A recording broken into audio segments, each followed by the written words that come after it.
नमस्कार, मैं ज्योति सांगवान और आप देख रहे हैं खबरें अभी तक। कोरोना का कहर चरम पर नजर आता है।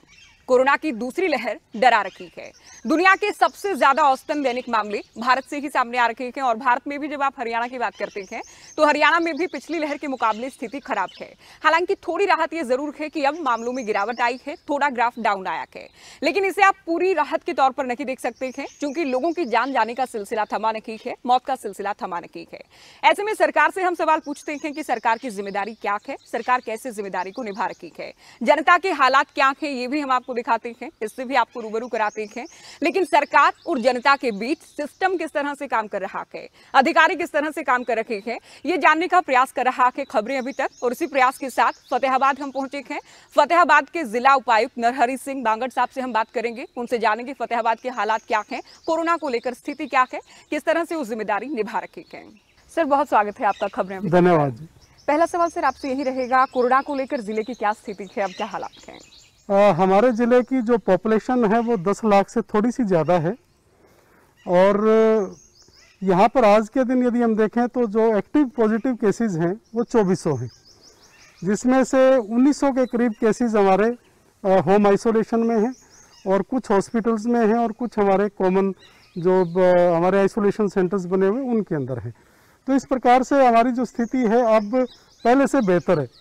यदि हम आंकड़ों की बात करें तो लगभग हमने 2 लाख के करीब सैंपल लिए हैं, तो लगभग हर 5वें आदमी का हमने सैंपल कर चुके हैं। इसके अलावा ये ग्राफ अब डाउन की तरफ है। अप्रैल में ये ग्राफ काफ़ी बढ़ा, मई में भी बहुत बढ़ा, बट अब ये अच्छी बात ये है, अच्छी खबर ये है कि अब ये डिक्लाइन की तरफ है और हमारा जो पॉजिटिविटी रेट है, जो इन लोगों की दुरुस्ती का है, जो लोग बीमार हो जाते हैं, वो भी 82.5% है। तो इस तरह से अब अच्छी खबरें सामने आ रही हैं, लोग भी इसमें हमें पूरी तरह से सहयोग कर रहे हैं। आपने कहा कि अच्छी खबरें सामने आ रही हैं, लोगों का सहयोग भी मिला है, लेकिन अब जो ग्राफ सर थोड़ा डाउन आया है, इसके पीछे सबसे बड़ा फैक्टर क्या आप देखते हैं? क्या लॉकडाउन को कारण माना जाए कि लॉकडाउन का ही परिणाम है कि अब रफ्तार थोड़ी धीमी हुई? निस्संदेह शुरू में लॉकडाउन लगाया गया और फिर उसको महामारी अलर्ट सुरक्षित हरियाणा के नाम से हमने कुछ रिस्ट्रिक्शंस लगाई जी। तो महामारी अलर्ट में भी और इसमें लोगों की मूवमेंट बहुत कम रही है। लोगों ने बाजार में और दूसरे कामों के लिए आने में अपने आप को थोड़ा सा रोक कर रखा। इसके अलावा जो जो आवश्यक कार्य हैं किसी भी तरह का है, केवल उसके लिए ही लोग आगे आए। तो इससे यह भी पड़ा कि जो मूवमेंट बंद हो गया, लोगों की जो चेन थी वो चेन आपस में टूट गई। दूसरा मैं इसमें ये कहूँगा कि जो हमारे जिला प्रशासन में अधिकारी लगे हुए, उन्होंने बहुत मेहनत करके और ग्रास रूट लेवल पर आखिरी आदमी तक पहुंचने का प्रयास किया और उसके अंदर हमने जैसे बूथ लेवल कमेटीज बनाई, मैंने और एसपी साहब ने, हमने दोनों ने ज्वाइंट विजिट की। नीचे फिर से दूसरे स्तर पर एसडीएम, डीएसपी और जो विभागों के दूसरे अन्य अधिकारी हैं जिनकी ड्यूटीज लगा रखी हैं हमने, चाहे वो डिप्टी डायरेक्टर एग्रीकल्चर है या डिप्टी डायरेक्टर एनिमल हस्बेंड्री है या डिप्टी डायरेक्टर इंडस्ट्रीज के हैं या अन्य विभागों के एक्शंस है, सभी ने बहुत बढ़ चढ़कर भाग लिया। और इसको केवल हेल्थ विभाग का या हेल्थ डिपार्टमेंट का कार्यक्रम ना मानकर जिला प्रशासन के हर अधिकारी ने अपना एक निजी कार्यक्रम मान के और एक काम करने का एक चैलेंज मानकर वो सारे के सारे फील्ड में गए, चाहे वो शहर हो चाहे वो गांव हो, और उन्होंने आखिरी आदमी तक पहुंचकर और उसको जागरूक करने का प्रयास किया।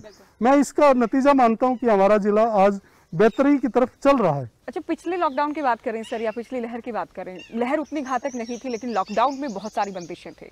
इस बार काफी राहत रियायत दी गई है सरकार की ओर से, तो सरकार की ओर से क्या कुछ आप लोगों को आदेश रखे और आपकी ओर से आगे क्या कुछ पूरे सिस्टम को, पूरे जिला प्रशासन को आदेश रखे कि कौन सी सेवाएं खुली रहेंगी और कौन सी बंद रहेंगी फतेहाबाद में? यदि आप देखेंगे कि जो पिछले साल की लहर थी, उस लहर का एक आज उस वक्त का जो माहौल था वो एक अलग किस्म का माहौल था।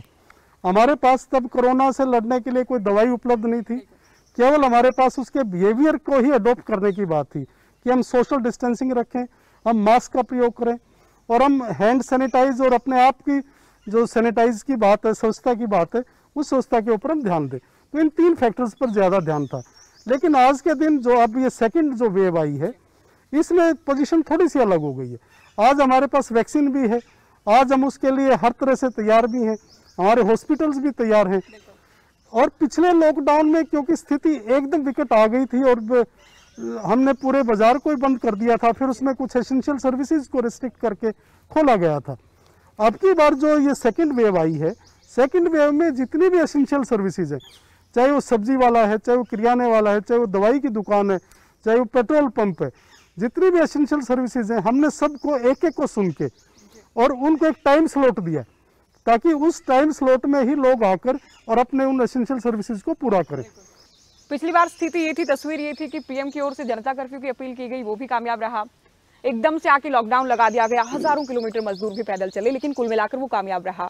लेकिन इस बार जो राहत रियायत दी गई कि आपकी ओर से भी जिक्र किया गया, कहीं ऐसा तो नहीं कि लोगों ने बहुत इसको कैजुअल लिया हो, लोग बेवजह घरों से निकले हों, और अगर ऐसा हुआ तो क्या उनके साथ सख्ती की गई? नहीं, ये हमेशा होता है लोकतंत्र में, कुछ लोग इन चीज़ों को थोड़ा सा अपने हिसाब से लेते हैं, मगर अब की बार जो ये सेकंड वेव आई है और जब इसमें रिस्ट्रिक्शंस लगाई गई, लोगों को बताया गया, और हमने खुद गांव में, बड़े बड़े गांव में जा के, शहरों में लोगों को इकट्ठा करके जब बताया गया, तो लोगों ने इस चीज़ को अडॉप्ट किया और लोगों ने बड़ा इसमें सहयोग दिया। और आपको आश्चर्य होगा कि जब यदि आप हमारे ठीकरी पैरा को भी चेक करो और वहाँ के फोटोज भी देखो, तो गाँव के मौजूद लोग भी शाम को आकर और थोड़े थोड़े गैप में बैठ जाते हैं और ये पूरा मॉनिटर करते हैं कि बाहर का कोई आदमी नहीं आना चाहिए, और यदि कोई आता है तो तुरंत उसकी सूचना देते हैं, ताकि हम उसकी टेस्ट करते हैं और उसका यदि वो पॉजिटिव पाया जाता है तो उसी हिसाब से उसका ट्रीटमेंट करते हैं, नेगेटिव पाया जाता है तो ठीक है। तो इस तरह से आप देखोगे कि अब की बार लोगों ने भी पूरा सहयोग किया है। अच्छा सर, फतेहाबाद के आपने बताया कि लोग जागरूक हैं, लेकिन हरियाणा चूंकि गांव की भूमि है, आप बेहतर जानते हैं, बहुत सारी जगह से, बहुत सारे गांव से इस तरह की खबरें सामने आई कि लोगों ने कोरोना का अस्तित्व ही खारिज कर दिया कि कोरोना नहीं है, हम टेस्ट नहीं करवाएंगे, हम सैनिटाइज भी नहीं करने देंगे, हम वैक्सीन भी नहीं लगवाएंगे। बहुत सारे लोगों को ये लगता है कि ग्रामीणों को कोरोना नहीं होगा। क्या कहीं से आपको शिकायत मिली कि डीसी साहब गाँव के लोग नहीं मान रखे, या गाँव के लोग कोरोना को लेकर बहुत कहें कि गंभीर नहीं है, उसको हल्के में ले रखे हैं, जो कि भारी पड़ सकता है? नहीं, इस तरह की कोई विशेष वैसी कोई बात सामने संज्ञान में नहीं आई है। छुटपुट एक आध जगह पर कोई इस तरह की बात होती है, बट वो मिनिमल है, उसको हम इतना वो नहीं करते। लेकिन मैं आपके संज्ञान में एक चीज़ और लाना चाहूँगा कि हमारी 260 पंचायतें और हमारी म्यूनसिपल काउंसिल हैं और म्यूनसिपल कमेटीज हैं, इन सब के अंदर हम इसी मंगलवार को 25 तारीख को सुबह 7 बजे एक ही बार में सुबह 7 बजे पूरे जिले को हम सैनिटाइज कर रहे हैं। पूरे जिले को एक ही एट वन गो हम पूरे को सैनिटाइज कर रहे हैं। तो ये जो चीज़ें ये लोगों के सहयोग से संभव होती हैं। जिला प्रशासन तो आइडियाज़ देते हैं, लोगों के साथ बात करते हैं और उनको एक फ्रेमवर्क बना के दे देते हैं, बट उस फ्रेमवर्क में किस तरह वो लोग किसान और जो हमारे यहाँ के रहने वाले भाई हैं और जो हमारे व्यापारी मंडल के लोग हैं, दूसरे मजदूर भाई हैं, तो ये जब सारे के सारे मिलके और इनके रिप्रेजेंटेटिव से हम ऑनलाइन जैसे बात करते तो सब बहुत सहयोग देते हैं और इस तरह का कार्यक्रम हम हमेशा करते रहते हैं। स्वास्थ्य सुविधाओं को लेकर बात करेंगे सर, कितने कोविड डेडिकेटेड हॉस्पिटल्स हैं पूरी डिस्ट्रिक्ट की हम बात करें, और लोगों के सामने कितने विकल्प हैं उपचार को लेकर? इसमें मैं आपको बताना चाहूँगा जी कि हमारे 6 तो हॉस्पिटल हैं और टोटल जो हमारे बनते हैं वो 17 हैं।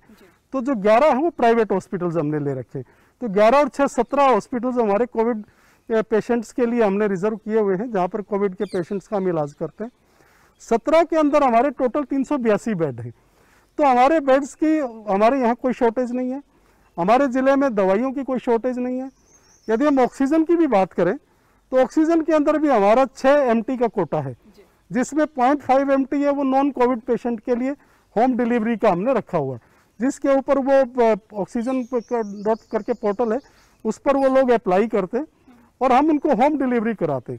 और ये भी मैंने उसमें इंश्योर किया कि जो भी आदमी उस पोर्टल के ऊपर अप्लाई करता है तो 2 घंटे के अंदर अंदर हम उस पोर्टल के ऊपर डिसाइड करते हैं, निर्णय लेते हैं, निर्णय लेके और हम उसको कन्वे कर देते हैं। उसके बाद हम हमारा आदमी जाके सेक्रेटरी रेड क्रॉस की ड्यूटी लगा रखी है, वो जाकर उनके वहाँ पर डिलीवर उसको सिलेंडर को कराता है। और ज़्यादा अर्जेंसी भी होती है तो हम पुलिस की गाड़ी भी यूज़ करते हैं और वो भी जाके उसको छोड़ के आती है। तो इस तरह से हमने ये सारा हमारा किया है। जो 5.5 MT है वो हॉस्पिटल्स के लिए है, तो 5.5 MT सफिशिएंट है और कहीं से भी किसी भी तरह की हमारे जिले में ऑक्सीजन की गैस की कोई कमी नहीं है। निजी अस्पतालों का आपने आंकड़ा बताया सर, निजी अस्पतालों को लेकर क्या स्टेटस है जिले में? क्योंकि बहुत सारी जगह से अच्छी खबरें भी आ रही हैं कि निजी अस्पताल सरकार के साथ, सिस्टम के साथ कंधे से कंधा मिलाकर खड़े हैं संकट की घड़ी में, लेकिन कुछ अस्पताल वो भी हैं जो कि मनमानी दाम वसूल रखे हैं, आपदा को अवसर बना दिया। हमने हमारे यहाँ जैसे मैंने बताया जी कि 11 हॉस्पिटल्स हैं जिसमें कोविड पेशेंट्स का हम ट्रीटमेंट करवाते हैं, उनका पैकेज फिक्स है। उस पैकेज के अंदर ही सारी दवाइयाँ हैं, उसके बेड का खर्चा है और जो उसकी टेस्टिंग का है, लैब का, वो सारे खर्चे उसमें है। और इसमें हमने प्राइवेट हॉस्पिटल्स के साथ मीटिंग भी की है। मैंने निजी तौर पर भी उनको पत्र लिखा है कि कोई भी ओवरचार्ज ना करे, बल्कि और अच्छी बात यह है कि हमारे तो IMA ने, इंडियन मेडिकल एसोसिएशन फतेहाबाद ने 15% उसमें भी रिबेट दिया है। तो मैंने पत्र सारे इन सभी हॉस्पिटल्स को लिख के उनको रिक्वेस्ट भी डाली है कि भाई IMA ने 15% तो रिबेट दे दिया, यदि आप इससे भी ज़्यादा देते हैं तो ये भी एक आभार हम व्यक्त करते हैं, तो आप इस तरह का भी करें। इसके अलावा जो BPL के पेशेंट होते हैं उसके लिए तो माननीय मुख्यमंत्री जी ने कोविड सपोर्ट स्कीम पहले ही लागू कर दी है। उनको एक अलग किस्म की सपोर्ट, अलग अलग कैटेगरी में 3 कैटेगरीज हैं वो, तो तीनों कैटेगरीज में उनको BPL की सपोर्ट तो ऑलरेडी हम दे ही रहे। तो इस तरह से हमारे यहाँ दूसरा जो ओवर चार्जिंग की बात है, मैंने हर हॉस्पिटल के ऊपर एक नोडल ऑफिसर लगा रखा है। तो वो नोडल ऑफिसर यदि कहीं से भी कोई ओवर चार्जिंग की बात आ जाती है कोई, तो उसमें जो नोडल ऑफिसर है, एक IMA का, इंडियन मेडिकल एसोसिएशन का प्रतिनिधि ले लेते हैं प्रेसिडेंट से कह के, और एक हम CMO का प्रतिनिधि देते हैं। तो वो तीनों बंदे बैठकर, तीनों अधिकारी बैठ के उस बिल के ऊपर डिसाइड करते हैं, और जो उनका निर्णय होता है वो फाइनल होता है। लेकिन ऐसी कोई ओवर चार्जिंग की हमारे जिले में ऐसी कोई बात नहीं आई है, क्योंकि मैंने तो बताया कि IMA ने तो पहले ही 15% की हमें छूट दे दी। अच्छा, आपने बताया कि स्वास्थ्य सुविधाएं पूरी रखी, लेकिन क्या आप इस बात को लेकर भी आश्वस्त हैं कि अब तो कोरोना थोड़ा नीचे आया है, उतार देख रहे हैं, ग्राफ डाउन आया है, लेकिन पिछले दिनों जबकि अब के आधार पर या अब तक की बात करें, पीक पर कोरोना था, क्या उस वक्त वेंटिलेटर बेड्स को लेकर किसी तरह की दिक्कत हो, ICU में किस तरह की परेशानी हो, या फिर नकी रखी, इस बात को लेकर आप आश्वस्त हैं? नहीं, हमारे यहाँ जी वेंटिलेटर्स 36 हैं और जो ICU के बेड हैं वो 86 हैं। ये सारे गवर्नमेंट और प्राइवेट मिला के हैं। तो हमारे यहाँ ऐसी नौबत कभी नहीं आई जिसमें कभी ICU के बेड्स की बात कोई शॉर्टेज पड़ी हो या हमें वेंटिलेटर्स की बात पड़ी हो। और जब भी कोई पेशेंट ज़्यादा गंभीर हो जाता है फिर हम निस्संदेह उसको अग्रवाल मेडिकल कॉलेज में रेफर करते हैं। तो हमारे यहाँ ऐसी कोई दिक्कत नहीं आई और हमारे सफिशिएंट बेड्स हैं। और इसमें बल्कि आज के दिन हम उस पर HREL पर, दूसरे पोर्टल्स पे, GMDA के पोर्टल पे भी हम इसके जो बेड्स का डाटा है, कितने ऑक्यूपाइड है और कितने वेकेंट है, इसका डाटा भी हम सुबह और शाम दोनों टाइम अपलोड करते हैं। तो ये चीजें भी पोर्टल के ऊपर देखी जा सकती है। सर, वेंटिलेटर्स को लेकर हमने बात की, ऑक्सीजन को लेकर भी आपने विस्तार से जवाब दिया, लेकिन रेमडेसिविर को लेकर बात करें सर, देखिए लोग इस हद तक भी जा चुके हैं कि दूसरे स्टेट्स के साथ भी कालाबाजारी को लेकर तार जुड़े हैं। बहुत बड़े स्तर पर कालाबाजारी की खबरें सामने आती है रेमडेसिविर को लेकर, जीवन रक्षक दवाओं को लेकर। फतेहाबाद में ना हो, इस बात को कैसे सुनिश्चित किया गया? रेमडेसिविर के बारे में मैं आपके संज्ञान में लाऊंगा कि ये हमने एक यहाँ कमेटी बनाई थी डॉक्टर्स की, और जिस हॉस्पिटल में यदि कोई इस तरह का पेशेंट है तो वो हॉस्पिटल हमें पोर्टल पे अप्लाई करता था। हमारे डॉक्टर्स उसको स्टडी करके हॉस्पिटल को हम सप्लाई करते थे। हमने किसी इंडिविजुअल को, पेशेंट को नहीं दी, हमने हॉस्पिटल को सप्लाई की और हॉस्पिटल से ये इंश्योर किया कि वो डॉक्टर उसको पेशेंट को वो दवाई दे। तो इस तरह से हमारे यहाँ रेमडेसिविर की जब ये दौर था तो इसमें हमने कभी भी इसकी शॉर्टेज हमारे ज़िले में नहीं आई। तो हमने चीज़ों को रेगुलेट किया और उसको रेगुलेशन में ये चीज़ हमने लेके आए कि भाई हमें आप बताओ, जहाँ आपको चाहिए तो हम इंडिविजुअल को नहीं देंगे, हम उस इंस्टीट्यूशन को देंगे। इंस्टीट्यूशन चाहे वो हॉस्पिटल है, चाहे वो NGO है। मैंने 3 अधिकारियों की कमेटी बनाई और ये इंश्योर किया कि 2 घंटे के अंदर, जैसे ही पोर्टल पे उनकी एप्लीकेशन आती है, 2 घंटे के अंदर वो डिसाइड करके उसको कन्वे कर देते हैं। तो इस तरह से हमने चीज़ों को रेगुलेट किया है और आम आदमी को कोई असुविधा ना हो इसका विशेष ख्याल रखा है। अच्छा, आपने होम आइसोलेशन को लेकर जो नॉन कोविड केसेस हैं उनकी बात की सर, लेकिन जो कोविड पॉजिटिव लोग हैं जो कि अस्पतालों में नहीं जाते या सीरियस कंडीशन जिनकी नहीं है, उनको लेकर प्रशासन क्या कर रहा है कि उनको घर पर की तमाम स्वास्थ्य सुविधाएं भी मिल पाए, स्थिति ना बिगड़े? इसमें देखिए जी, हमारे यहाँ जैसे आज के दिन भी मैं बताऊँ तो 1928 पेशेंट हैं जो होम आइसोलेशन में। हमने ये इंश्योर किया है कि जितने भी होम आइसोलेशन के पेशेंट हैं वो माइल्ड होते हैं, वो ज़्यादा सीरियस नहीं होते। माइल्ड लेवल के होते हैं तो फिर उनको हमने किट भी दे रखी है।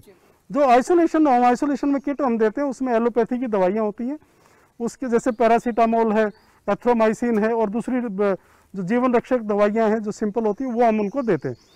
प्लस उसमें अणु तेल है, क्वाथ है और कई बार इनके साथ वो हम गिलोय की वटी भी देते हैं। और प्लस हमने इनको एक स्टीमर है, एक ऑक्सीमीटर है जो ऑक्सीजन लेवल को लेता है और एक डिजिटल थर्मामीटर है। तो इस तरह से हमने 15 आइटम का, प्लस एक उसमें बुकलेट है कि आपने किन किन सावधानियों को बरतना है। तो इस तरह के हम 15 आइटम की एक किट, पूरी की पूरी किट देते हैं। और इसको हर रोज़ जितने भी हम आइसोलेशन में हमारे पेशेंट होते हैं, हर रोज़ उनको एक टेली परामर्श भी हम करते हैं, टेलीफोन करके उनके हालचाल भी लेते हैं कोविड केसेस की हमने बात की, उपचार की हमने बात की, वैक्सीनेशन को लेकर भी आप बताइए आपके जिले की स्थिति क्या है? वैक्सीनेशन में हमारे, जैसे मैंने आपको बताया कि हमारी जो आबादी है वो 10,37,000 हम मानते हैं। तो 10,37,000 में जो हमारे ज़िले की पॉपुलेशन, जो ज़िले की जो वोटर लिस्ट है वो 6,61,000 है। 6,61,000 ये लोग 18 वर्ष से ज़्यादा आयु के हैं। तो वैक्सीनेशन भी इन्हीं को ही लगना है। तो मेरा टारगेट है कि ये जो 6,61,000 लोग हैं इन सबको वैक्सीन लगनी चाहिए। तो अभी तक तो जैसे 18 से 45 का तो 1 मई से ही डाटा शुरू हुआ है, इससे पहले तो 18 से 45 नहीं लगता था। और इसमें भी स्लॉट्स में प्रॉब्लम आती थी, और यहाँ तक भी प्रॉब्लम आती थी कि एक घर में यदि 4 सदस्य हैं और उन्होंने चारों ने स्लॉट बुक करा लिया तो चारों का भी डिफरेंट स्टेशंस मिल जाते थे। तो मैंने कल ये निर्णय लिया सीएमओ साहब के साथ बैठ के कि एक तो हम 4 यदि अलग अलग आते तो एक ही जगह पर उनका हम वैक्सीनेशन करेंगे। दूसरा मैंने ये निर्णय लिया है कि मिनी सेक्रेटेरिएट में इस 25 तारीख को और 27 तारीख को 2 विशेष कैंप लगेंगे वैक्सीनेशन के। हम वैक्सीन करेंगे और 18 से ऊपर और मतलब किसी भी एज तक 18 से प्लस सभी को हम वैक्सीन देंगे। देखिए सर, अच्छी बात है कि आपके जिले में स्थिति नहीं बिगड़ी कोरोना को लेकर, ये राहत की बात है। लेकिन बहुत सारी जगह दूसरी लहर में स्थिति बहुत डराने वाली, घातक दिखी। लेकिन अब बातें जो कि तीसरी लहर की हो रखी है, सुप्रीम कोर्ट की ओर से भी चिंता जाहिर की गई, केंद्र सरकार भी इसे मान रखी है। तीसरी लहर अगर आती है सर, तो क्या लगता है किस तरह की तैयारी की जरूरत होगी? यदि मैं भगवान से दुआ करता हूँ कि तीसरी लहर ना आए, और यदि ऐसा होता है तीसरी लहर आने की भी कोई बात होती है तो उसके लिए भी फतेहाबाद प्रशासन, जिसमें डॉक्टर्स भी आ जाते हैं और सिविल के दूसरे अधिकारी भी और पुलिस के अधिकारी भी आ जाते हैं, सभी ने अभी तक मिलकर एक टीम के रूप में काम किया है। और गांव के लोगों ने, शहर के लोगों ने, सभी ने इसमें बढ़ चढ़कर बिना किसी भेदभाव के हमारा सहयोग किया है। और हमेशा जब भी हम कोई बात उनके सामने रखते हैं तो उन्होंने उसमें पूरा बढ़ चढ़कर हाँ में हाँ मिलाते हुए उस काम में आगे वो बढ़े। तो मेरा ये विश्वास है कि हम तीसरी वेव यदि इंशाल्लाह ना आए, और यदि फिर भी आती है तो हम उसके लिए भी तैयार हैं। हमारे हॉस्पिटल्स तैयार हैं, बेड्स तैयार हैं। अच्छा, कोरोना को आप लोगों ने काबू कर लिया है और ब्लैक फंगस बेकाबू ना हो, इसके लिए क्या करेंगे? ब्लैक फंगस के लिए मैं आपको बताना चाहूँगा कि आज से 3 दिन पहले शुक्रवार को केवल 5 केस थे, और कल शाम का ही डाटा मैं आपको बताऊं कि 5 से ये डाटा 11 हो गए। ये एक चिंता का विषय है, और इसके लिए मैंने आगे हर ग्राउंड लेवल पर भी मैसेज भिजवा दिया है। इसके सिम्टम्स के बारे में उनको आगे आगाह करने का और उनको चेताने का भी मैसेज कराया है। और इसमें जो भी हर संभव एक जन जागरूकता अभियान हम चलाएंगे, लोगों को बताएंगे किस तरह का कोई केस आता है तुरंत हमें बताए। ये जो 11 केसेस हैं, इसके लिए हम अपने यहाँ सिविल हॉस्पिटल्स में इलाज नहीं करते। कोई भी ब्लैक फंगस का केस हमारे संज्ञान में आता है तो हम उसको तुरंत मेडिकल कॉलेज में भेज देते हैं, अग्रोहा में। और मेडिकल कॉलेज अग्रोहा में भेजने के बाद हम ये नहीं कि वहाँ पर बंद हो जाते। एक डॉक्टर की हमने ड्यूटी लगा रखी है, वो डॉक्टर बाकायदा उन पेशेंट्स का ट्रैक भी रखते हैं कि अब उनकी कैसी हेल्थ है, उनको किसी चीज़ की और वहाँ ऐसी आवश्यकता तो नहीं है कि मुझे या सीएमओ साहब को किसी वहाँ के अधिकारी से बात करनी पड़े। तो इस तरह का हम ट्रैक रखते हैं, और ब्लैक फंगस के बारे में लोगों को जागरूकता ही फिलहाल हम दे रहे हैं। सर देखिए, डीसी आप हैं और सभी राज्यों में, अमूमन हरियाणा में तो खास तौर पर डीसी को लेकर बहुत ही बातें चलती हैं कि देखिए सरकारें किसी की भी आए किसी की भी जाए, डीसी जो है वो जिले की सबसे बड़ी जिम्मेदारी संभालता है। लेकिन अब जबकि कोरोना आ गया है, कितना प्रभाव आपकी लाइफ पर पड़ा है, कितना आपका रूटीन जो कि बदला है, कितना दबाव आप महसूस कर रहे हैं जिला उपायुक्त के नाते? प्रशासन में इस तरह के चैलेंजिंग काम बहुत कम समय लोगों को मिलता है। जब रूटीन की चीज़ें होती हैं तो प्रशासन में एक रूटीन के ही काम चलते हैं, ज़्यादा सा कोई चैलेंजिंग काम नहीं होता है। और इस तरह का चैलेंज मुझे मिला है तो मैंने तो इसको एक जीवन में अवसर मानते हुए और जन सेवा का एक प्लेटफॉर्म मानते हुए अपने आप को इस काम के लिए झोंका। मैं खुद कोरोना पॉजिटिव हो गया था, मैं मसूरी एकेडमी में ट्रेनिंग में गया था तो मैं वहीं से ही पॉजिटिव हो गया था। बट मैंने तो अपना रिकॉर्ड टाइम में ही अपनी जो भी मुझे डॉक्टर्स ने परामर्श दिए उनको फॉलो करते हुए और मैं अपने आप को लोगों के बीच में फिर से लेके आया, और मैं लोगों के बीच में फिर से आ गया हूँ। और मेरी फील्ड विजिट भी खूब होती है, और मैं लोगों को बताता भी हूँ कि भाई यदि आप ये सारी की सारी प्रिकॉशंस लेंगे तो आप अपने आप को और अपने परिवार को और अपने समाज को बचा पाएंगे। अच्छा, आपने बताया कि कोविड भी आपको हुआ था, तो आपका अनुभव जो है जाहिर तौर पर अब ज्यादा होगा। फतेहाबाद वासियों से क्या अपील है आपके? आखिरी सवाल मेरा फतेहाबाद वासियों से बस यही अपील है कि हमें इस महामारी से अपने आप को बचाना है, और इस महामारी से बचाने के लिए यही एक हमारे पास रास्ता है कि हम मास्क लगा कर रखें, भीड़ भाड़ के एरिया में बिल्कुल ना जाएं, और एक सेफ डिस्टेंस जो 2 गज की दूरी हम मानते हैं वो 2 गज की दूरी बना के रखें। यदि इवन हमारे घर के अंदर भी कोई आदमी बीमार है तो हमें इसको किसी तरह से छिपाने की आवश्यकता नहीं है।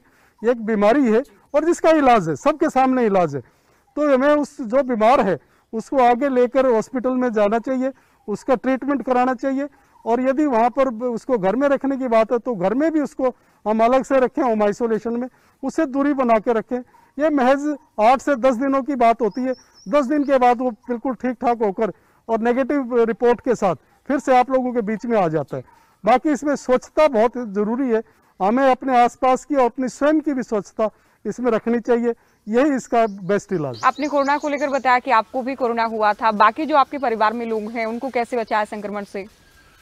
इसमें मैं परिवार में, जैसे मेरा परिवार गुड़गांव में रहता है, तो जब मैं एकेडमी मसूरी से आया तो वो उनको जब पता चला तो वो भी यहाँ आ गए, मगर इससे पहले मेरी बेटी ऑलरेडी पॉजिटिव थी गुड़गांव में, तो वो भी आ गई। तो हमने सब ने अपने आप को अलग अलग कमरे में आइसोलेट किया, और मेरा बेटा है तो हम चारों ने हर रूम्स में, अलग अलग रूम में अपने आप को आइसोलेट किया।